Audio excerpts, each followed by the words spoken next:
Hi, இன்றைக்கி ரொம்ப ஹெல்த்தியான பீட்ரூட் புலாவ் தான் செய்ய போகிறோம். வீடியோ போட்டு ஒரு 1.5 மாதத்துக்கு மேலே ஆயிடுச்சு. இன்றைக்கி தான் ரொம்ப பிரேக்குக்கு அப்புறம் போட போகிறோம். எப்படி இருக்குது பார்க்கலாம் வாங்க, வீடியோக்குள்ளே போகலாம். முதல்ல எடுத்தவொடனே கத்தி எடுத்து ஒரு பெரிய ஆனியனை கட் பண்ணிக்கலாம். இப்படி கட் பண்ணுறது எந்த பக்கம் இப்படி எடுக்க முடியும்.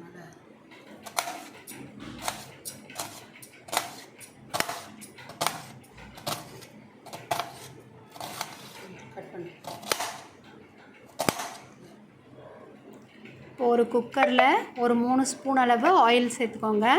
1 ஸ்பூன் சோம்பு, 2 பட்டை போட்டுக்கோங்க. லவங்கம் ஒரு 4, அன்னாச்சி பூ 1, கல்பாசி சின்னதாக ஒரு துண்டு, ஒரு 2 ஏலக்காய். இப்போ நம்ம வெட்டி வச்ச வெங்காயத்தை நம்ம இதில் போட்டுடலாம். நல்ல நீல வாக்கில் நம்ம வெட்டி வச்சுருக்கோம். இது நல்லா பொன்னிறமாக வர வரைக்கும் வெயிட் பண்ணுங்கள்.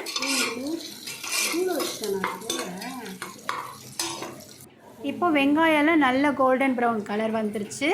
இந்த டைமில் ஒரு பெரிய சைஸ் வெங்காயத்தை குட்டி குட்டியாக கட் பண்ணி வச்சுருக்கேன், அது சேர்த்துருங்க. இப்போ இந்த வெங்காயம் வதங்கிறதுக்கு நம்ம கொஞ்சமாக கல்லுப்பு போட்டுக்கலாம். கருவேப்பிலை ஒரு கொத்து போட்டுக்கோங்க. 2 பச்சை மிளகாய் கீரி போட்டுக்கலாம். ரொம்ப சிம்பிளாக தான் நம்ம இந்த ரெசிபி செய்ய போகிறோம். இஞ்சி பூண்டு பேஸ்ட் 1 ஸ்பூன் சேர்த்துக்கோங்க.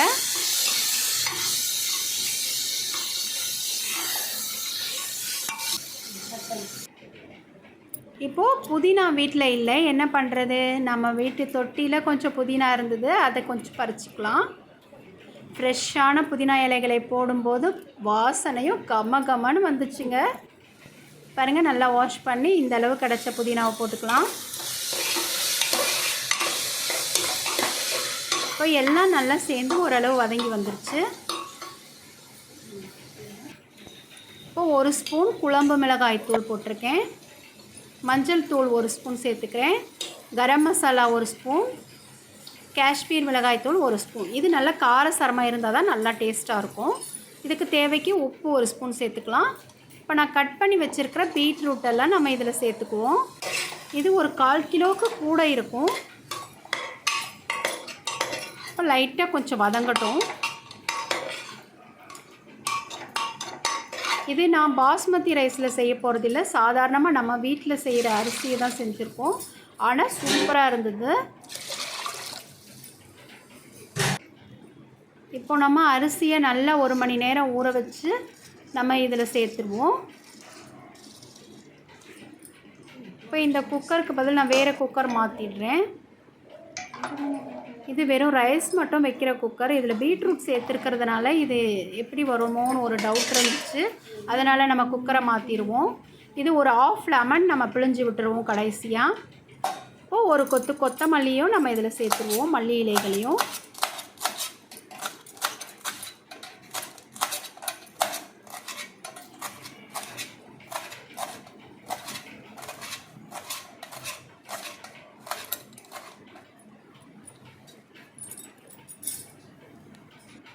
இப்போது குக்கரை போட்டு மூடி ஒரு 2 விசில் விட்டுருங்க. சூப்பரான ஒரு புலாவ் ரெடி ஆயிரும். ரொம்ப சிம்பிளாக ஹெல்த்தியான ஒரு புலாவ் பாருங்கள், பீட்ரூட் வச்சு செஞ்சுருக்கோம். பார்க்கவே எவ்வளோ நல்லா இருக்குது பாருங்கள். டேஸ்ட்டும் அட்டகாசமாக இருந்ததுங்க.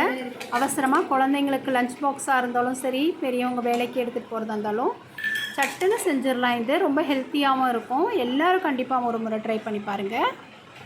பாருங்கள், இந்த நம்ம வெறும் அரிசி சாதம் வடிக்கிற அரிசியில் தான் செஞ்சுருக்கேன். அவ்வளோ சூப்பராக இருந்தது. பாஸ்மதி ரைஸ் கூட கிடையாது. இதுக்கு எந்த சைட் டிஷ்ஷும் தேவையில்லை. வெங்காய பச்சடி மட்டும்தான் செஞ்சுருக்கேன்.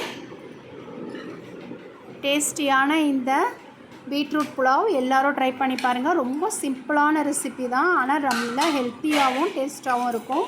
சட்டுன்னு நம்ம செஞ்சிட முடியும். அடுத்த ரெசிப்பியில் பார்க்கலாம். தேங்க்யூ.